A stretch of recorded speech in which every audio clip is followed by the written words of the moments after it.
And so I decided I wanted it right about there. And so all I'm going to do is press.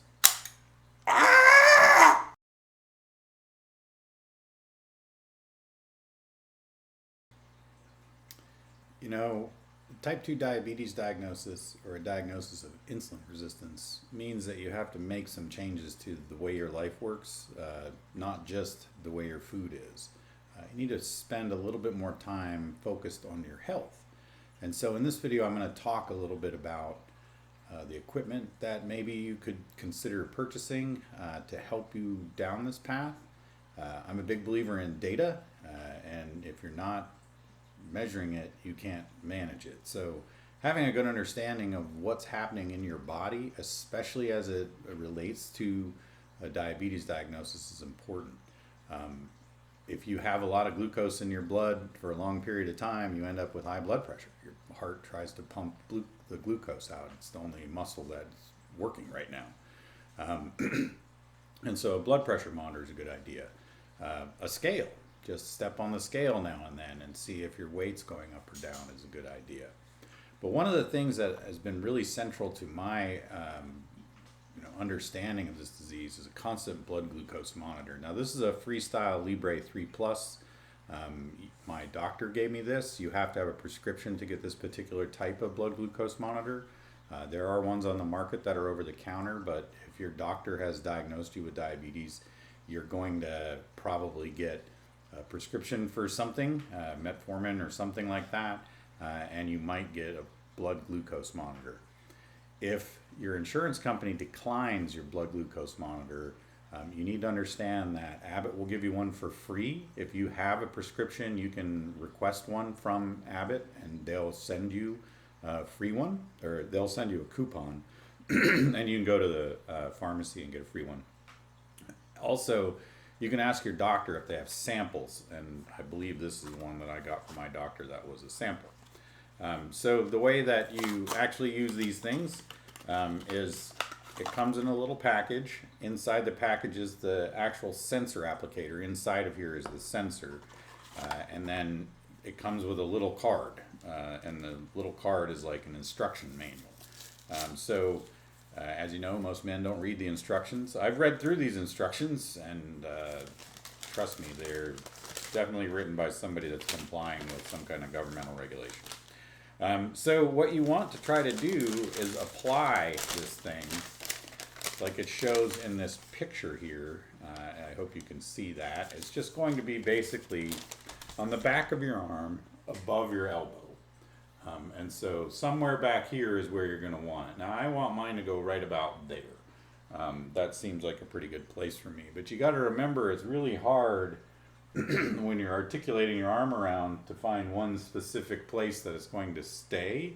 I kind of want it to be right here, which means that when I go to do the application, I'm going to kind of stick it like that. All right, so since I know where I want it to be, I'm going to clean the area up. This is an alcohol prep pad, another one of those things that you're going to probably buy now if you didn't before. And we know we want to put it right about there, so I'm going to go ahead and clean that area off. And then open my applicator. You can twist it and it'll unscrew. You can see it's got threads. And this is what the applicator looks like. Not really all that interesting until you look inside of it. There's a little needle in there, and this is going to poke you with a needle. It's a tiny needle. It doesn't stick all the way through your arm, and it just leaves the tiniest little thread inside of your skin. And so I decided I wanted it right about there, and so all I'm going to do is press. Sorry, I'm kidding. It doesn't really hurt like that. It actually doesn't really hurt much.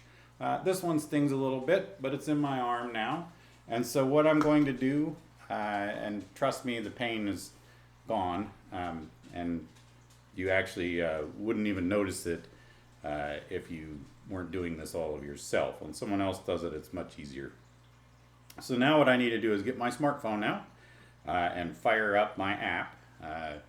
It'll start up here in a second, and it's going to say, hey, your sensor ended, because I had a sensor end. So I'm going to click next on this. It says Attach your sensor, and then it says touch the sensor with the back of your phone. It'll now start a 60-second time or a 60-minute timer, and in 60 minutes it'll start reading my blood glucose again. And so I'm going to go probably change my shirt now, and I'll come back and we'll have a discussion about all the other things I'm using to make this help. All right, so it's been over an hour now. It's actually been a little bit longer than that. So you can see I've got some readings, and I'm starting to trend and track things. So what am I shooting for here? Well, I'd like to have my blood glucose be under 100. That's in milligrams per deciliter, I think is what that is. You can have this in various different measurement types. I don't really think it matters as long as you understand what going up and going down means. And so you want to try to trend below 100. That's what a normal person would have. And so once you have your glucose monitor on, you can look at how things affect you. What you're really trying to avoid are the spikes. And you'll notice it'll spike way up when you eat something that's got a lot of carbohydrates in it or something like that.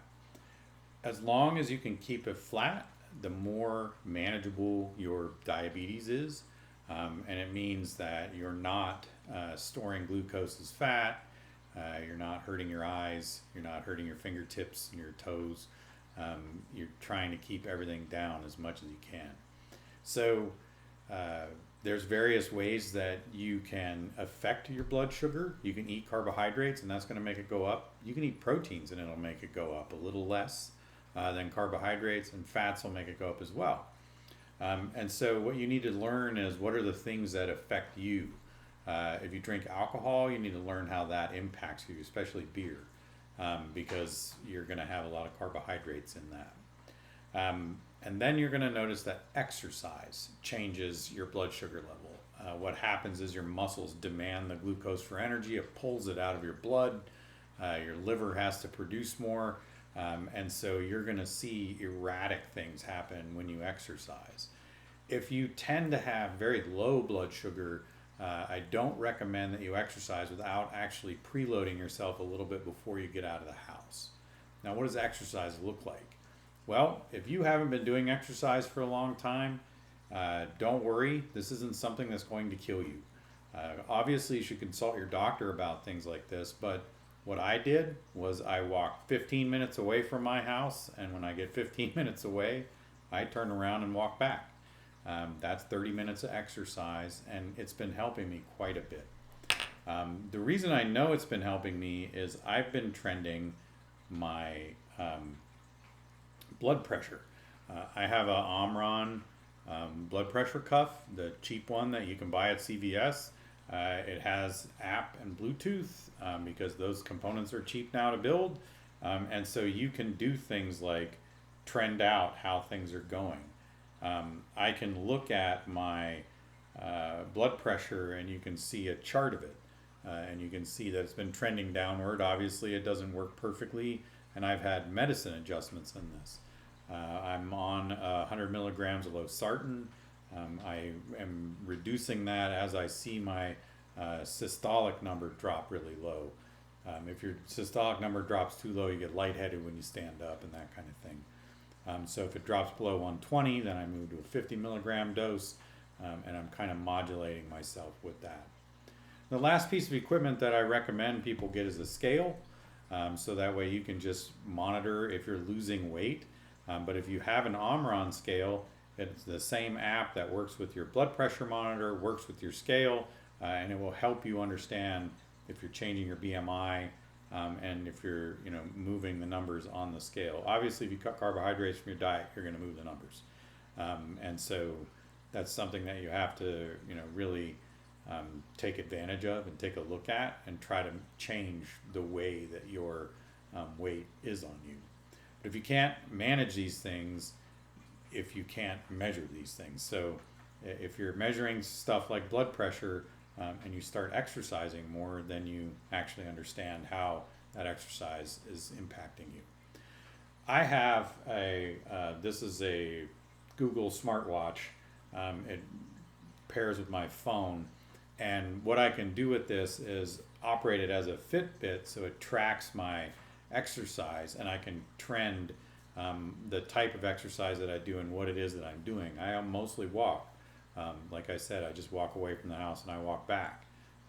Lately, I've been wearing headphones and listening to music. I barely even notice I do it anymore. And that's something that you really want to get in the habit of, is just get yourself out there, move your body, try to get 10,000 steps. If you have a way to monitor or measure your steps, then it makes it a little easier to say, yeah, I did the right thing today. So these pieces of equipment are going to help you in your diabetic journey. And this, combined with cutting out the carbohydrates from your diet, lowering your blood sugar, and trying to manage your blood sugar at a lower level, are going to help you manage your diabetic condition. It's going to help you have a much longer life, and it's going to take away some of those residual problems that diabetes brings. Trouble with eyesight, high blood pressure, trouble with circulation, and that kind of thing. So manage what you can after you've taken those measurements, and do the best that you can. Obviously, you're looking for progress, not perfection, and the better that you can do with this, the better that you will do with this. My name's Jason. Thanks for watching Thinker Maker.